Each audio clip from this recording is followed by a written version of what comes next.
Welcome guys to a brand new video. Today we're gonna play some 6+ Hold'em. I've got two tables open here. One is with a $1 ante and one is with a $2 ante.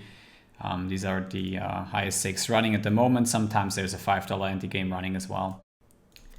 And I've seen that people have been raising on the smaller end instead of limping here. So general theme that I can see that people just 3x the ante and try to get in cheaply instead of limping. Maybe it's sort of a block bet thing that they do. So when they do come in for these 3x opens, they get some full equity.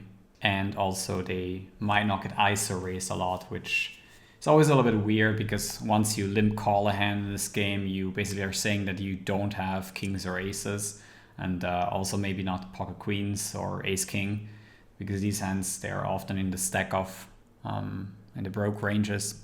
Small pocket pairs are also not that great. You can obviously play them and try to flop a set, which you're going to do a bit more often than in low limit Hold'em, and try to defend your button. Ace ten suited does really well against almost all the hands besides ace king and aces.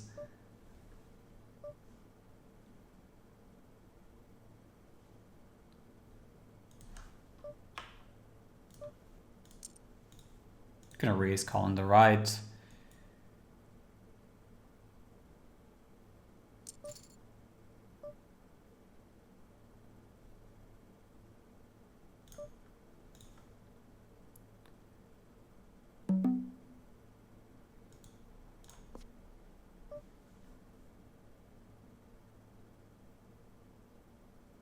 So we need a little bit more protection here than otherwise, because flush still beats a full house. So ace 8 would be the nuts. There's ace 8 of diamonds possible, but apart from that, not really much happening.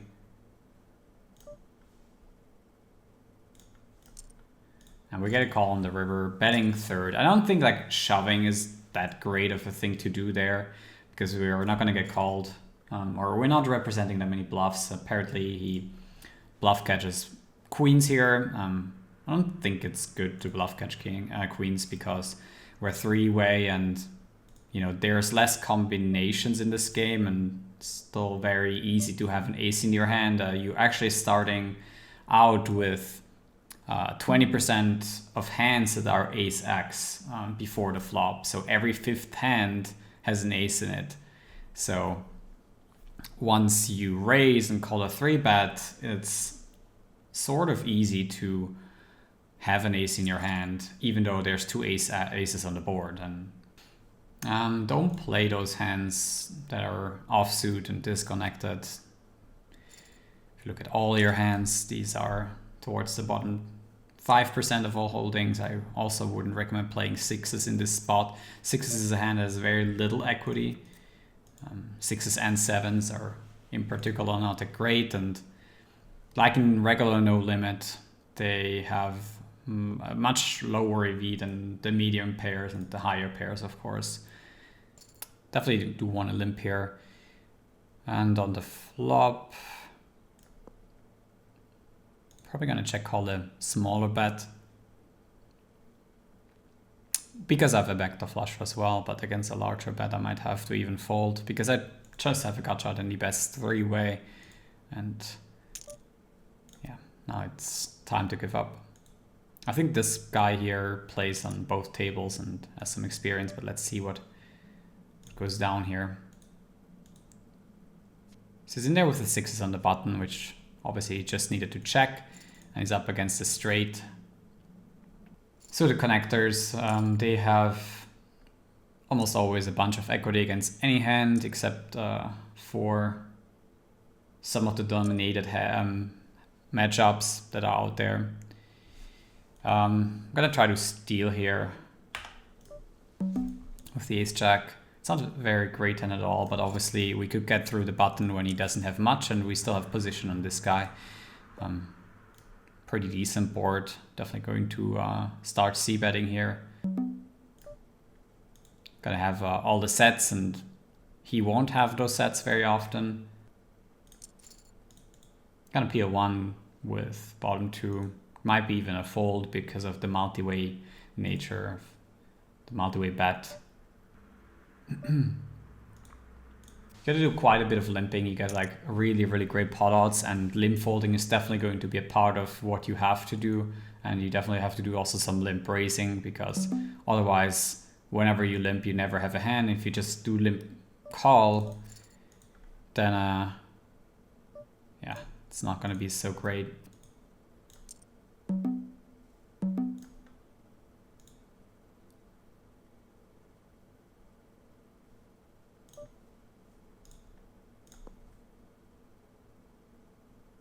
I would not do that very often with jacks, but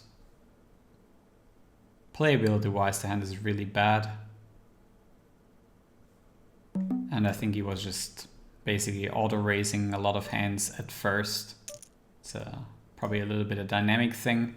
By auto-raising, I mean, like, yeah, I limp and he just clicks raise with everything that looks good, which might be or might not be 50% of his range, and then I can basically win $30 by jamming 300. So I get basically 1 on 10 on my money. If I shove and get called by a better hand, I will lose roughly $150 because I'm going to be 25-75% underdog against over or better pairs, and he's also going to call ace king and ace queen potentially, probably just ace king. And yeah, this hand I can even limp raise smaller if I want to, because it's still gonna play out pretty nice.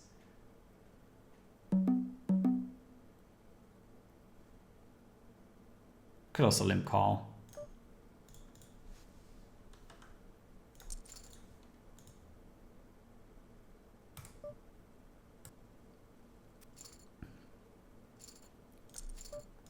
He just 3x'd and opened the betting here.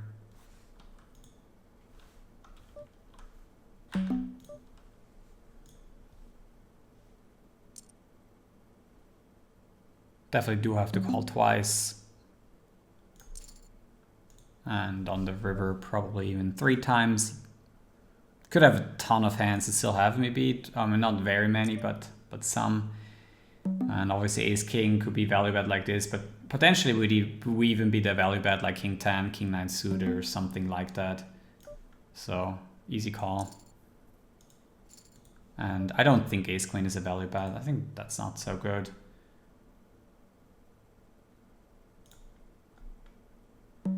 Yeah, I'm gonna go for a larger bet here after he checks back. He could obviously still have some slow plays. Now the straight is beat by quite a bunch of hands.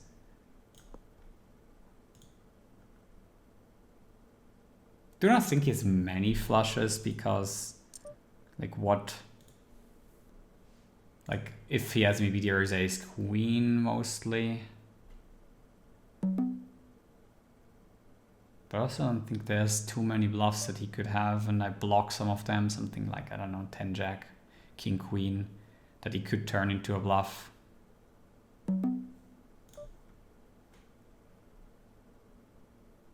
Ace queen makes a lot of sense.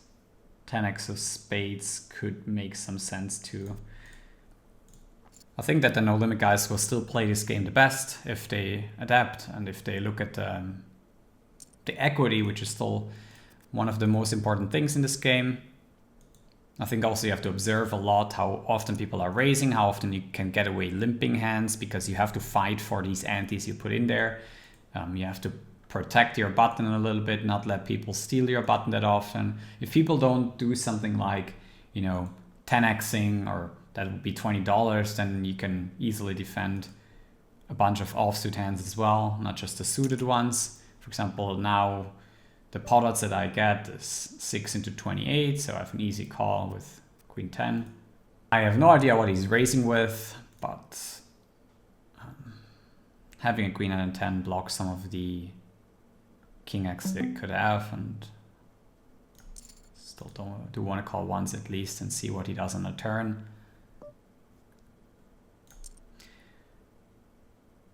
I am going to choose a small bet size here. I probably not raise like obviously that many hands on the flop. Some trips I would raise, and I think it's not a complete waste to bet fold this, because the outs that you might hit on the river, they might be not live. Just pay attention who you're playing with, because the rake is pretty high in this game. You don't want to just rake it to stars, and just see when you can get some great table selection going on, and then play when the games are good. All in all, of course, the lower you play, the more of a rake trap this game is. At these limits, the rake is less significant, but still significant. And players obviously much better than on the lower ante games. Maybe I can just, show you real quick what the games look like when you move to a lower level. Maybe the lowest and the $15 stakes, and you're gonna see that people will do a lot of different stuff here. Somewhat playable hand. I do not want to play it 4-way necessarily, and I think it has some potential to barrel. On the 2 cent limit, I would actually recommend limping in the 8-6, the 8-7, the 9-7 and 9-6 suited. If you don't see them, then ISO raising like way too big, because you want to see a flop turn river a little bit cheaply, and sometimes people are not gonna A, know the rules, and B, they might not see the straight. If you make a straight, then and people don't see it and just lose an entire stack to you, and you got in for like 1 ante, that is quite a win when people don't see those disguised hands. So suited hands are going to be worth a bunch more than offsuit hands, because when you do make the flush, you can always hope for someone to call you with a full house or raise you with a full house or do some stupid shit. So I would try to make more flushes than is recommended, probably by whatever the best preflop strategy is here. I would still limp in here, but not really call a raise. Same goes for hand like ace jack offsuit. Maybe ace queen is a bit too good, but ace jack ace 10 offsuit, I would always just fold right away and rather call some suited hands. I would also not go crazy pre-flop. Basically, you're trying to go for an all-in with aces, ace king and kings or something like that, and stack the lower pairs. The rake is quite high, as I mentioned, so don't go crazy pre.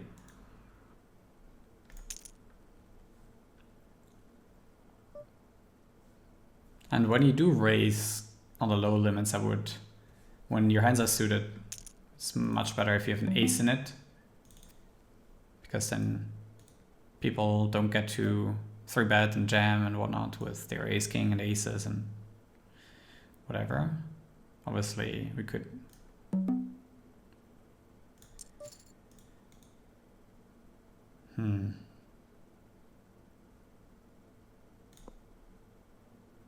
You might want to think about, if this guy just had like $8, overbet jamming flop might be even okay. Definitely do not want to fold against one player, against two. We'll see what happens.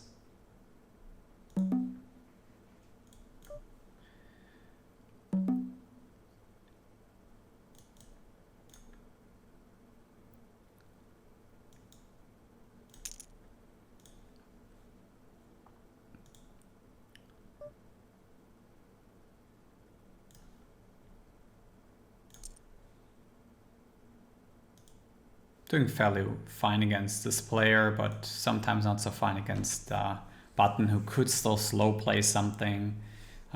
Doesn't seem like it as he tanks, otherwise he would be slow rolling, but I don't think that's the case.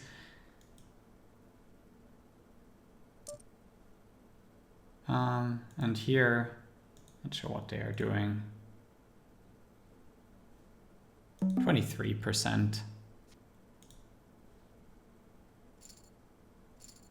I'm getting lucky. So he did slow play something. It's then an easy call with the tens. He shouldn't even think about it. It's basically he flopped the nuts. And queens is obviously also way better than having kings or aces in this spot. It's a bit stupid for me because they both have a heart, which is a backdoor flush draw. So it's like, I don't know, just a little bit of equity. And then the two queens, they also block my straight draws. Not a good situation, but we're still at 22%, which given the pot was already fairly big of 430, having 22% three-way is not a complete disaster. And that's obviously also one of the worst case scenarios. It's a great game, rake free. It's a great home game choice if you play that. If you don't play like, I guess, insanely deep. Or maybe it is great if you're insanely deep. Who knows? Certainly would try that out in a home game rather than online with so much rake on stars. It's probably going to be a much better playing experience if not someone takes out 5% every hand. As the game edges, especially pre-flop, are really marginal, and if you want to just gamble and just basically pay rake or a shit ton of rake every time, then yeah. I mean, these are the situations that you're looking for, right? This guy now donating. I mean, you basically have a high win rate when these things happen, right? So you just have to play hands, wait for people to tilt, and then you're going to win a bunch of money playing on the micro stakes here, and you can definitely build a bankroll playing a 6+ Hold'em. So great example here on where to win money. It's certainly not going to be pre-flop. It's when basically you hit big and your opponent's just going to be an idiot and just gives you the money. That's how it works. And pre-flop, yeah, you're not going to make that much money unless people are constantly shoving into your aces. And aces is like the only hand that has a really decent equity at the edge versus all holdings. So you can outperform the rake. All right, that's it.